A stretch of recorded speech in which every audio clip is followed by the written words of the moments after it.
നിങ്ങൾ എന്ത് ഏൽപ്പിച്ചിട്ടോ അതിങ്ങനെയോ? ഹലോ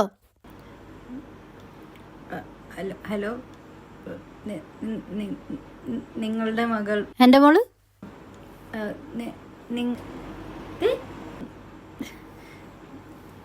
നിങ്ങളുടെ മകൾ എൻ്റെ കസ്റ്റഡിയിലുണ്ട്. എന്തിനി അവളോടെ 6 മണിക്ക് വീട്ടിലെത്തണം എന്ന് പറഞ്ഞിട്ട് അവൾ എൻ്റെ കസ്റ്റഡിയിലിരുന്നിനാ? അല്ല അല്ല അവളായിട്ട് വന്നല്ല, ഞാൻ പിടിച്ചോണ്ട് വന്നതാ. നിനക്ക് ഇതിനോളെ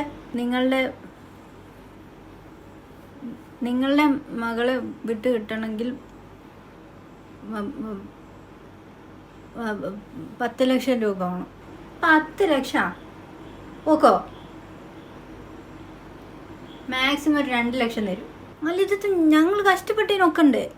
അങ്ങനെയാണ് ഒരു 8, 2.5, 7, അങ്ങോട്ടുമില്ല ഇങ്ങോട്ടുമില്ല 4. അത് വേണം.